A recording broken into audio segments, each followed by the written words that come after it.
Good morning, good afternoon, everyone. Welcome to another edition of Love and Lunch, our Tuesday lunchtime 20-minute Facebook Live on love, life and intimacy. It's me, Joanna Keeble, and my good friend Joe Cooper. And today we're going to be talking a bit about withholds and withholding. What is withholding and how does it impact our relationships? Could be romantic, could also be professional, familiar, the family relationships. So I'll just kick off by saying I'm Joanna Keeble. I'm a certified life coach and course creator, and you can find me at bigbeautifulboundaries.com, where I have a new online course to take people through 7 modules of enlightening information to help you get to know yourself a bit better, slightly change the way that you relate to yourself, and give you a toolkit to help you have more satisfying and healthy and happy relationships with others. You can also find me here on Facebook, and I'll drop my group below later today when I have time. Over to you, Joe. Juicy. Just sounded really juicy. So I'm Joe Cooper. I'm a dating, sex and relationship coach, and I help women to reclaim their pleasure and embrace their full sexual power. I have a Facebook group, and I'm also running a masterclass, which I'll drop the link below as well, which you can sign up to. It's for women only. But yeah, I'm super excited. I have got someone to sell all my systems for me, so I feel even more turned on about the masterclass, that I can just show up and be myself, which is amazing. So yeah, I'm really grateful, really grateful. Nice work. All right, I've successfully shared this to my page. I was feeling a bit insecure about that because you're talking and I'm like busy, so yeah. Smooth. There's always an inch away, always. I've got the technology done now. Yeah. So withholds, do you want to kick off? Yeah, I was thinking about this just right now, and I was like, oh, I actually feel that I spent most of my life withholding in relationships. And I thought that was normal. I actually normalized withholding because I was so worried around either hurting the other person, what they're going to say, everything's going to blow up and be a mess. One, I didn't have the tools to navigate it. So, you know, it was really challenging to think, oh shit, I've got this truth. I'm not too sure how to communicate it to the other person. So I would withhold it. And then what happened within a couple of my past relationships is it just starts to build up. And I actually just wrote a sequence of things that happen. And I thought, well, what really happens? How can I share this experience with others to just kind of, because it can be very subtle as well. It can almost be like a second thought. I'm not going to say anything. Yeah, I'm feeling a bit pissed off, but I'm not going to say anything to the other person. Boom, you've forgotten about it. But actually, spiritually, spirit never forgets. It actually stays logged in the brain, in the membrane. And it's just like, even our womb, you know, our pussies, they hold a lot of information about people who we have had sexual relationships with. It's like they hold a lot in the membrane. And you know, it's interesting because when I was doing a womb meditation, I was reading up a lot around what our body holds, and it's the same with withholding. So if you're feeling angry or frustrated and you are unable, or you're not too sure how to speak to your partner, or maybe it's even a family member, about what you are feeling, then that anger, frustration, that irritation is going to stay in your body. And so then what happens is like, let's just take it a little bit deeper. If you're feeling irritated with someone and you're not saying the truth, but you want them to, you have unrealistic expectations on them, and you then, instead of saying the truth, you may start trying to do some weird controlling or being manipulative, and it may be very like subtle, but that energy and again, it can be quite nuanced. You may not think, oh, I don't do that, but I think there's something about really dissecting like behavior and actions and intentions, because I think in terms of relationship patterns, I hear this a lot. Oh, I keep on attracting the same partner. And I think specifically looking at relationship patterns is a big one to really look at, because if you are attracting or doing anything and you can see repetitive patterns, then that's actually saying to you, hold on, what's going on there? Because it's always in here. It really doesn't have anything to do with anyone else. I think there's something in common with everything you're saying, which is like consciousness and like reflecting on what's happening instead of just going, that happened, oh well, and like discarding that bit of information. And there's a reason why. So there'll be particular behaviours that we attract in other people. And I had this in my Facebook group today. It's just like, well, how do I get out of like a narcissistic relationship, or why do I always attract narcissists? And I think it's a bit of a funny one, and I won't go into that today, but I mean, I don't really particularly like to use labels like that, because like medical labels. Yeah, because I think to a certain degree we could I think every single one of us could easily slip into a quality of that. And I know there's obviously been some research where people are deeply rooted in specific qualities that people label people as a narcissist. So anyway, that's a different subject for a different day, but I just wanted to go back to, when we don't say the thing, then we can start to control. And when we're controlling, it's actually our internal system is actually communicating to us, we don't feel safe. We don't feel safe. We are contracting, and we're often, when we don't feel safe, we're contracting and we're controlling, we're often in a high state of alert. And so when we're in a high state of alert, then nothing feels good, nothing feels pleasurable. Our whole pleasure dial is completely low. We're probably running on a very empty cup. And it's from this place that, you know, we probably won't want to be around people. We won't want to be in connection. And often people won't want to be in connection with us because they can feel something energetically. And so I guess with withholding, that's kind of from my own experience, that's kind of what I've acknowledged, and you know, what's been my experience, my awareness, like you were saying, and thinking that by doing, you know, healing work, to think, okay, if this is happening for me, am I willing to take responsibility here? Am I willing to take responsibility of my life and my own actions in a way that I can start to change? Because let's be honest, if you keep on attracting the same partner, are you really happy with your life? I mean, most of the people I've spoken to, no.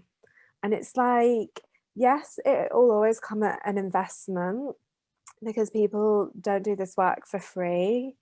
And I think it's highly important, because it's things that we don't get taught growing up, or in school, or by our parents, or by films. Like most of them, I would say a lot of the films, or the films that I saw when I was growing up, are highly, you know, there's a lot of addiction. There's a lot of addiction present in a lot of films, especially around love, either love addiction or avoidance. And so I just realized I've just spoken for quite a lot. There's quite a lot of meaty and quite chunky information. It's a big old subject. This is really important, and it's this withholding that could lead you to check out of a relationship and think, oh, I'd rather finish the relationship than not say the truth. So what's it costing you to not say the truth? Or do you stay in the relationship and cause more harm to yourself? Well, it's funny because there's several things that there's several interesting things that I could reply to, but I'm going to go for what popped up. There's something that you said, I don't remember specifically what it was, that brought my attention to a place in relationship where it wasn't that I had to tell him something about what he was doing. I hadn't got to that stage. It was that I was so used to not confronting reality generally in relationships that I didn't even notice that like red flags were popping up in me. And it didn't match. It's for me, it's like when it doesn't match the romantic fantasy, and this man is amazing and he's this, and we've got this, and it's never been this good, or it's such an amazing opportunity, or I'm so happy. And then I pop up and tug my sleeve, go, hey, and I'm just like, shh, like that's going to ruin my dream, whatever that is. I'm not going to look at it. That little piece of me that is like, this isn't it. Or, hey, I want this other juicy thing, look at that. And I'm like, no, that threatens what I've got. And so there's a place where actually I've done, it's almost like withholding from myself, because I was, you know, prior to doing all the exciting personal development work that I'm in right now, there was a time where I really didn't have any of those conscious relating skills. And all I knew is that this guy is a great guy. And in many ways, I'm very, very happy with him. And looking at any of the places that were not perfect, where I had a desire or a concern, it just felt like rocking the boat. And it felt like risking something really good. So I swept those desires under the rug really fast.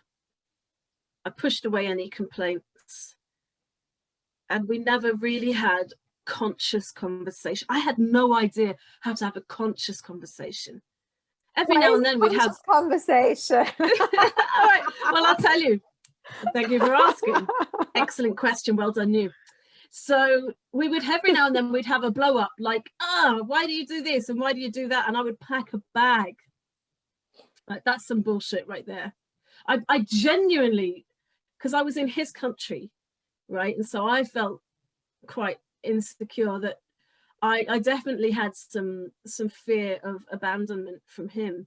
And I would flip that, and we'd have arguments, and I'd start packing, and I'd feel like I'm going home, fuck this. And it's like, is this place where most of the relationship is a magical fantasy fairy tale, and I'm packing a bag sometimes. It doesn't fit. And I just didn't have any. So what we didn't do ever is go, hey, I really need to talk to you about something, right? That thing where you have a way to approach an edgy topic.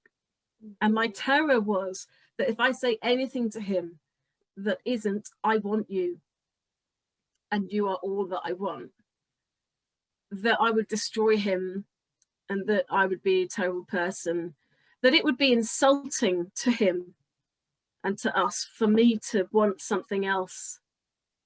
And like, what's the point as well? What would be the point in telling him if I haven't made a decision? It felt like a binary, in or out.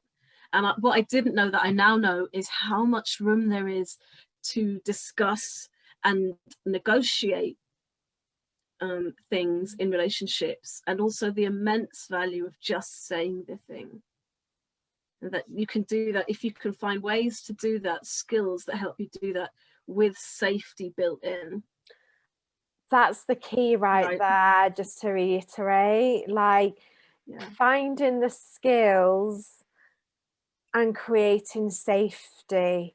Because the thing is we often want to say this thing And then we may go out of range. So when I say we may go out of range, it may be like we've either said too much, we've overshared. There's things we often say everything else, but we don't actually say the things sometimes because we have to over explain, but it often may even be just too much. And I think, you know, really starting to say your truth can often just start with something very small, like really small, and be like, oh, hey, can I just speak to you at the moment? I really need to tell you, I'm just feeling a lot of anxiety right now. You know what? That's something really important you've just said, which is like the point, and it's another key word that's come up for me today as you were talking, which is practice. And so if we don't develop the ability and we don't ever say the thing, oh, because it's only small, oh honey, just wait for the big one. Wait till you've got a real problem and you've not exercised that muscle to be able to say the thing and stay present and feel okay, and for your partner to know that they're okay while you say it, because you guys haven't practiced that dynamic at all. And then the most likely thing is, if you say it, you're going to say it in a shitty way, because there's fear as you say it. It's going to be like, oh, blah, blah, here, take it. And they're going to be like hit by this thing and they're going to go, ah. And the chances are you're both triggered and, you know, defending yourselves against each other instead of actually being able to stay open and present. So there's a huge value to choosing to find opportunities with small things to say, hey, can I talk to you about something? I know this is only small, but it's really important to me. Or I just want to tell you about this thing. And then you find out, through that process, you get to find out what challenges come up as you go through the process. Work out some of that stuff and kind of build a pathway to conscious communication. Beautiful. I'll just quickly say, because you were saying, where does that take you and what does that do? And I'm like, where it took me is complete denial of what I wanted until I cheated, which was just like, there were red signs for me, red flags. There was like, ooh, there was warnings for me within myself. I didn't know that it was okay to acknowledge them. And I had no idea that it could end up causing more harm to be in denial. It's interesting. I would love to talk about cheating, but in a different thing. Cool. I would love to just add to that. Like, I think what a lot of people may not realize, but actually when we're cheating, we're actually harming ourselves. We're harming our own internal safety. And I think we always think about the other person and yeah, they're going to get their feelings hurt. Probably, most likely. But really the harm is in here. And I think that's something really important to kind of just, yeah. I think we should definitely come back to cheating because it's definitely complex. And I've moved from one perspective with it to a very different perspective. So I can talk a bit to both sides. Yeah, we're coming to the end already. Oh my God. If you have loved this, I would love you to let us know if anything resonated. If you're like, oh my God, this is great, can you speak a little bit more about this? Or you have any questions, put them either below this video or you have the opportunity to reach out to either Joanna or I separately. And we would just love to hear from you. I mean, part of what keeps the juice flowing is when we get interaction from you lovelies out there. And yeah, it's just really beautiful to know if this is resonating or you like, oh, I didn't know that. And yeah, it'd be great to have some feedback from you.